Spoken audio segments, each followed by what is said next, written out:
जय जय श्री राधे, जय जय श्री राधे, जय जय श्री राधे। भक्ति भक्ति भगवंत गुरु चतुर्नाम बपुए, इनके परिबंधन की नाशे बेग्नियने।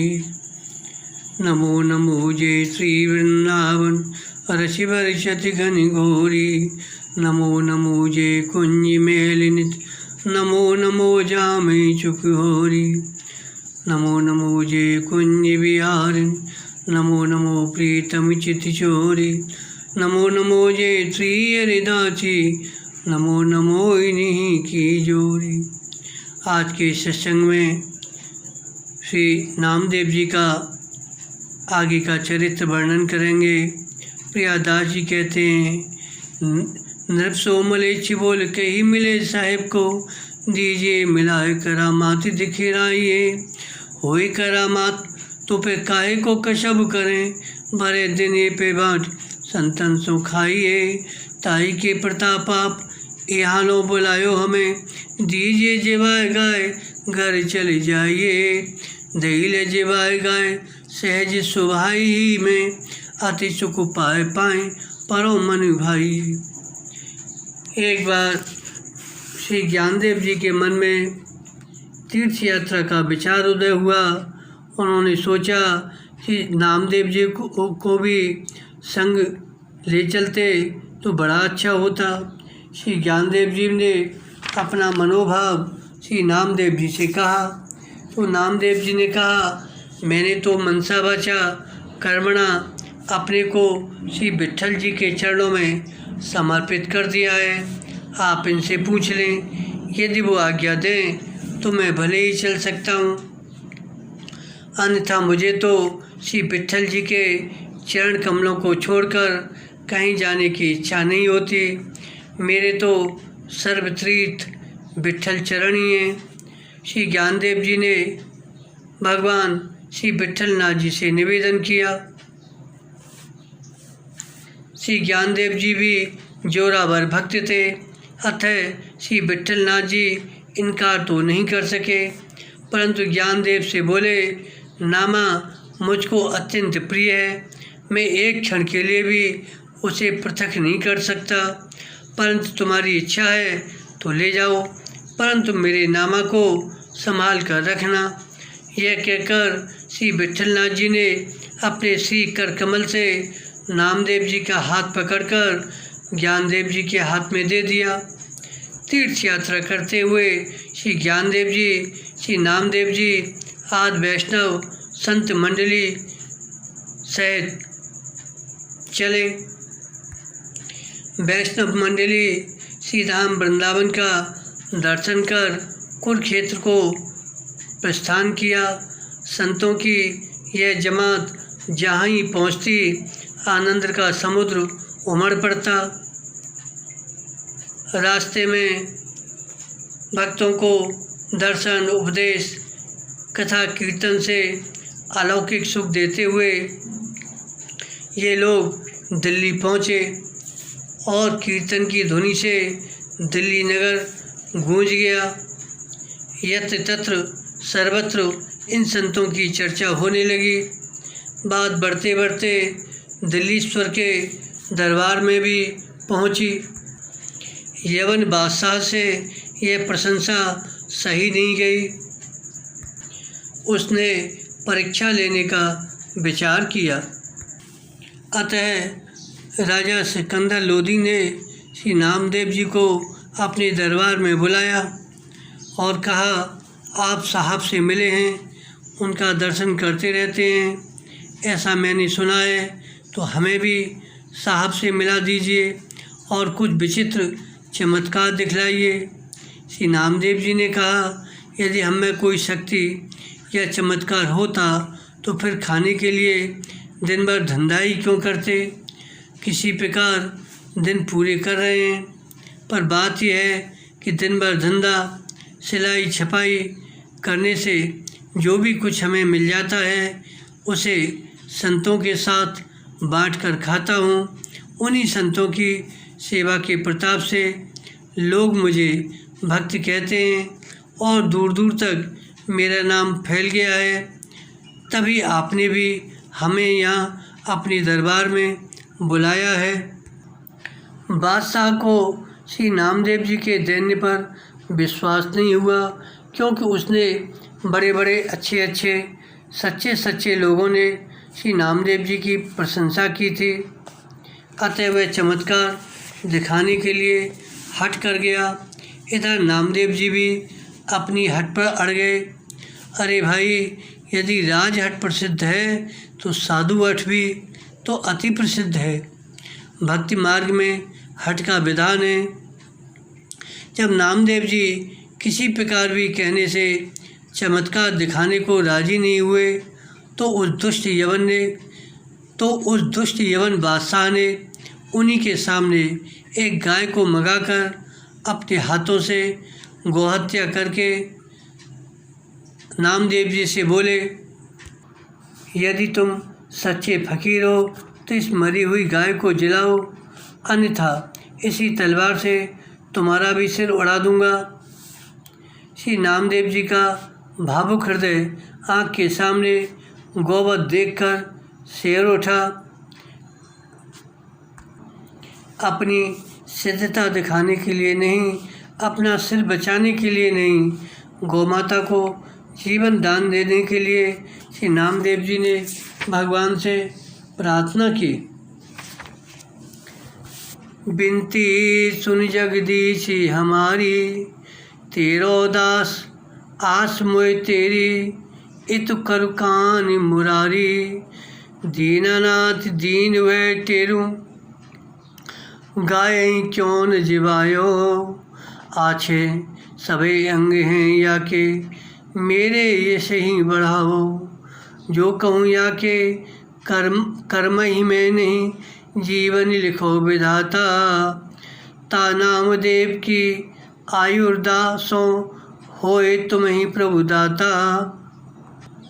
इस पद को गाने के बाद भगवान की कृपा से गाय जीवित हो गई और प्रभु कृपा का अनुभव करके सभी सुखी हुए।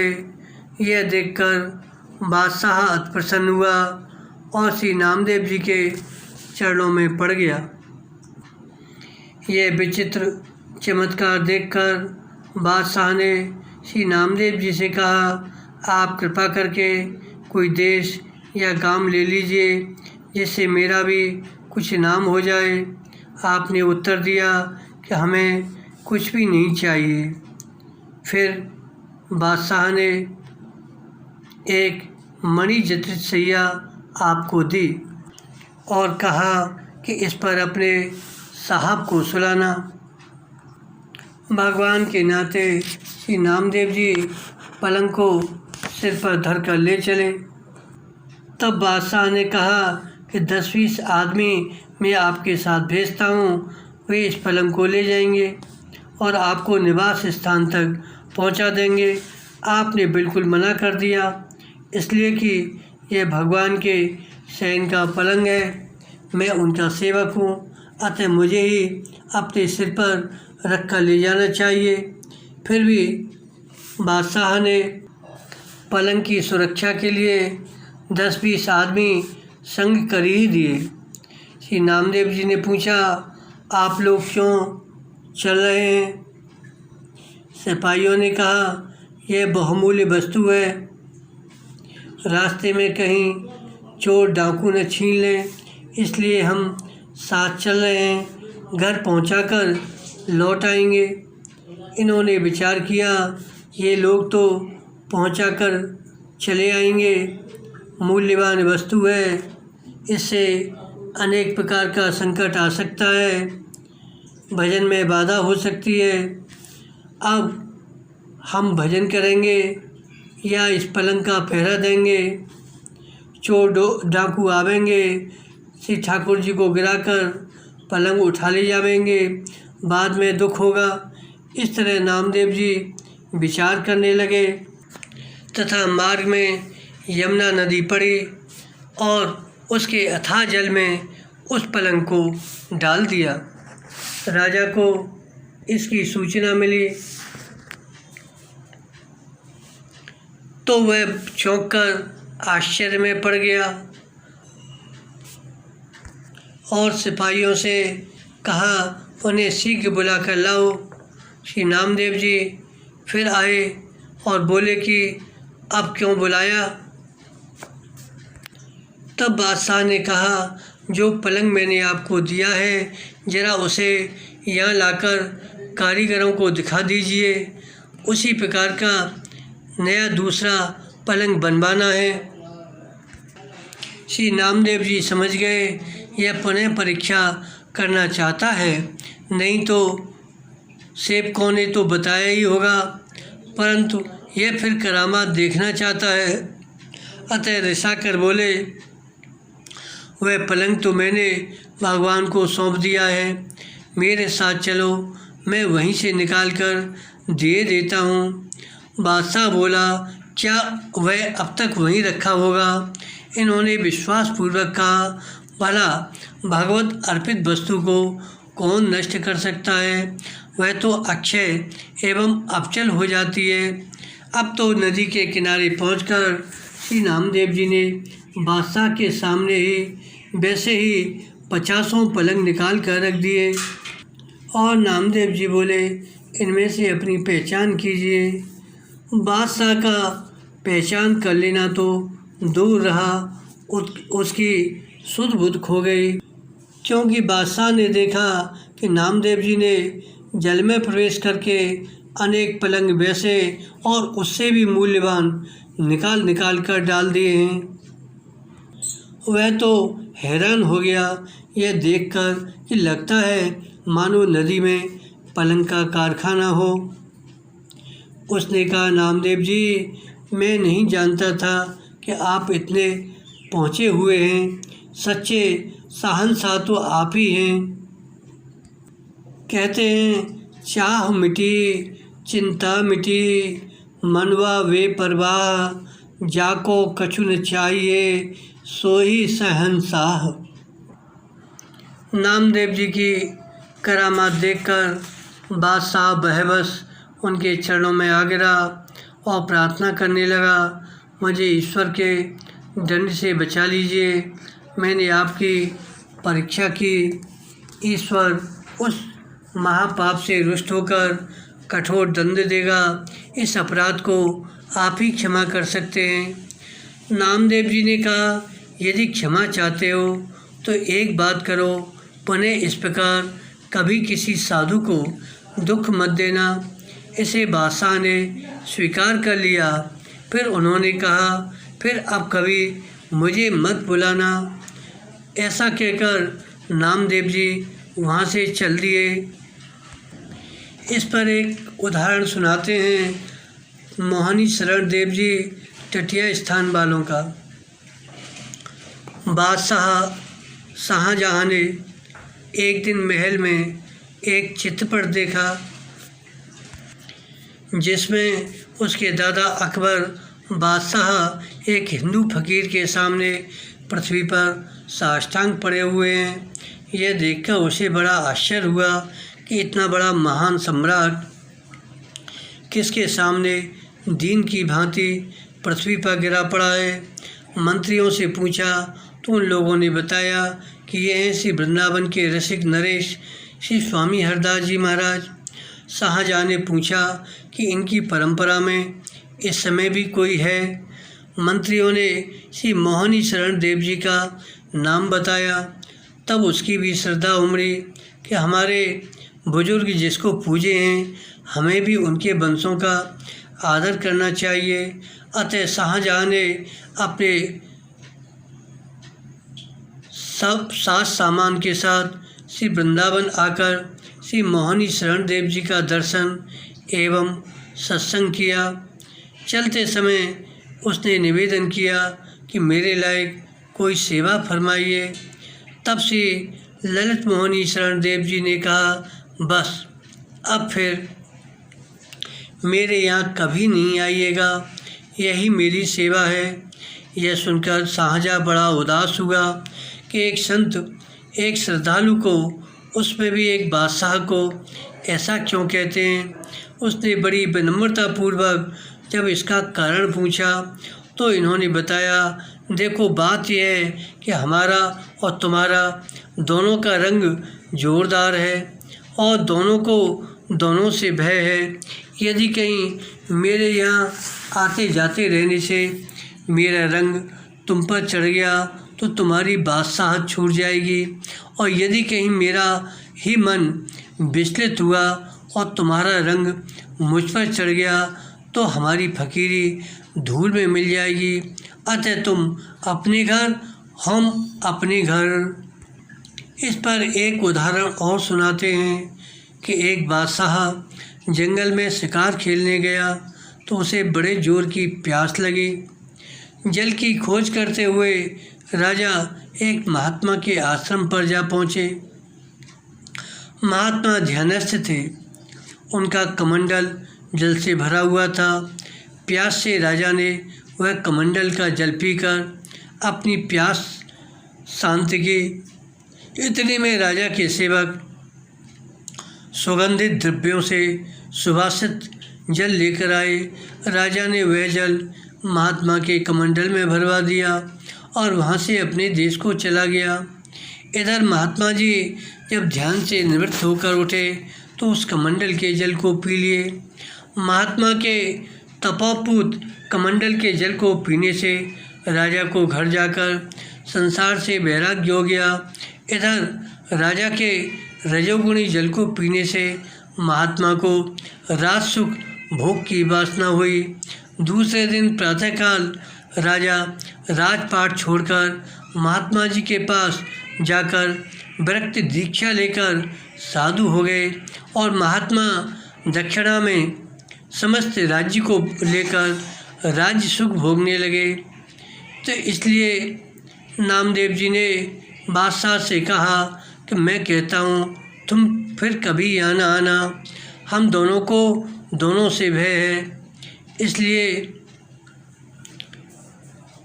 आगे बताते हैं। इस प्रकार नामदेव जी वहाँ से आगे यात्रा के लिए चल दिए। दिल्ली से श्री ज्ञानदेव जी, श्री नामदेव जी आदि संतों की मंडली तीर्थ यात्रा करती हुई राजस्थान पहुँची। एक बार उस मरु प्रदेश के तीर्थों की यात्रा के सिलसिले में सबको बड़े जोर की प्यास लगी। वहाँ जल का बड़ा संकट होता है। पता लगाने पर बहुत दूरी पर एक कुआं का पता लगा। सब लोग जब वहाँ पहुँचे तो देखे कुआं का जल इतने नीचे है कि हम लोग किसी साधन से उसे प्राप्त नहीं कर सकते।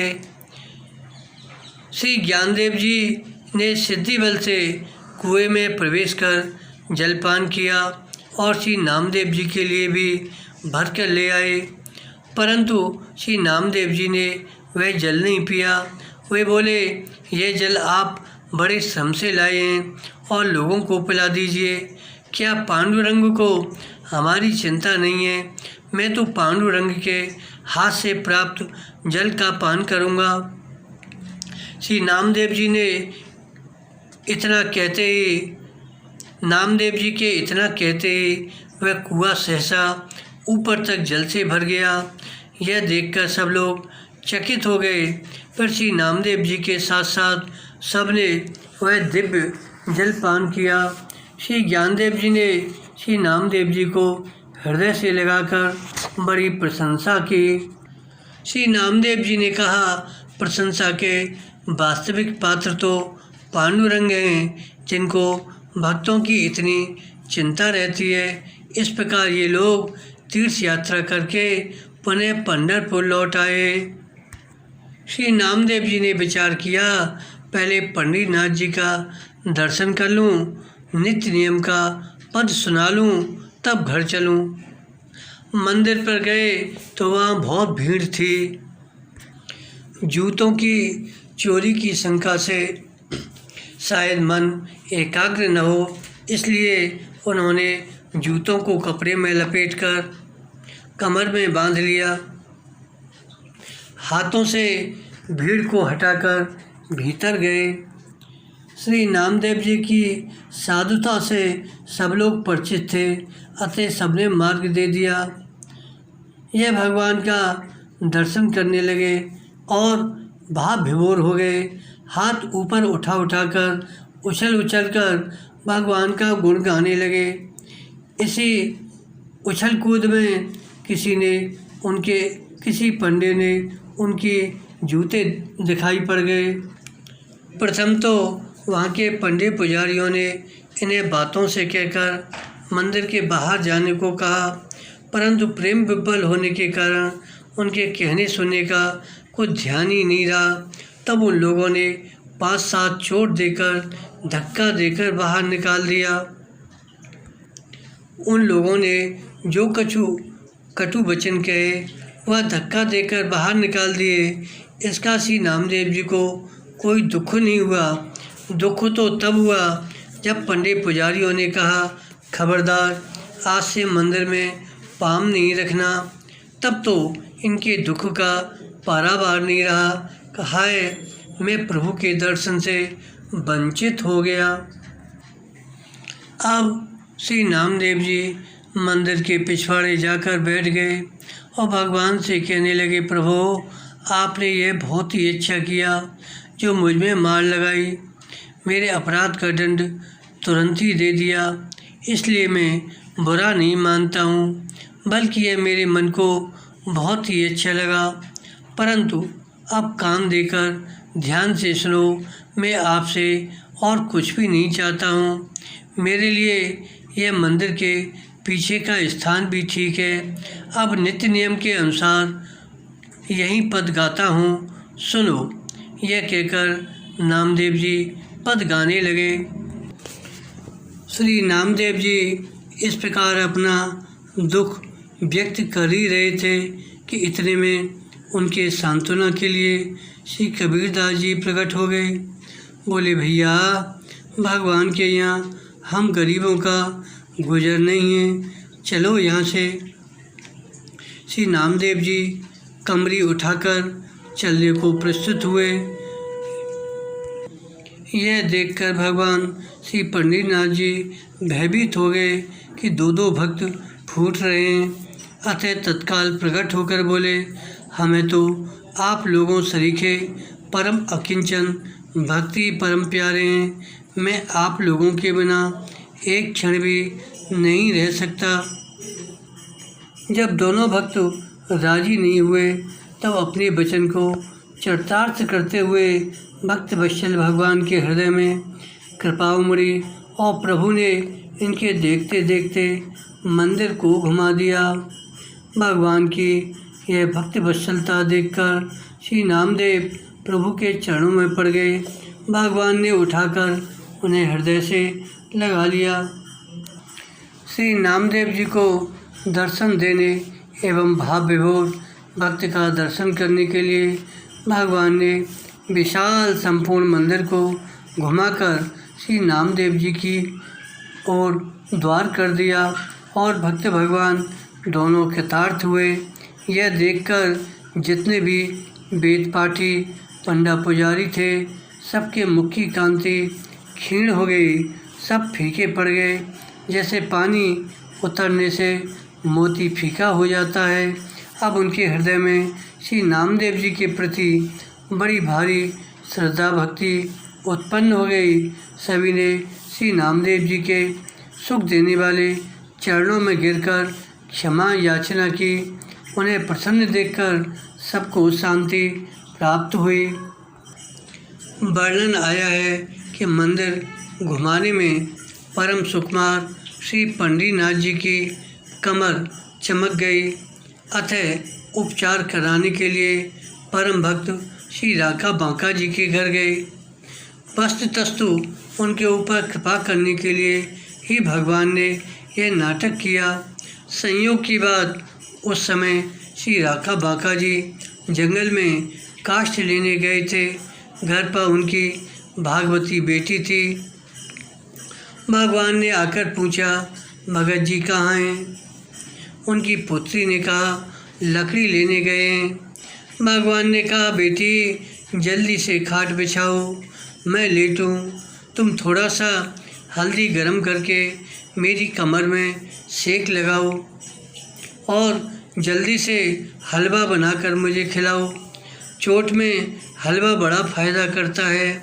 मुझे इस समय बड़ी तकलीफ़ है। पूछने पर प्रभु ने सब विवरण बताया। भक्तराज की कन्या बड़े मनोयोग से भगवान की सेवा में लग गई। उस समय प्रभु खाट पर पड़े पड़े कराह रहे थे। उसी समय देवयोग से श्री नामदेव जी भी राका जी से मिलने उनके घर गए। उन्हें कराहने की आवाज़ सुनाई पड़ी। श्री नामदेव जी ने पूछा तो भागवती कन्या ने सब कथा कह सुनाई। श्री नामदेव जी का आना जानकर प्रभु चुप हो गए। श्री नामदेव जी को बहुत पश्चाताप हुआ कि मेरे लिए प्रभु को इतना कष्ट उठाना पड़ा। धन्य तो हैं ये राका बांका और उनकी कन्या जो प्रभु की पीड़ा हर रहे हैं। मैं अभागा तो प्रभु को सुख दे नहीं सका, अपराध और कर बैठा। श्री नामदेव जी प्रभु के चरणों में पड़कर बारंबार क्षमा याचना किए।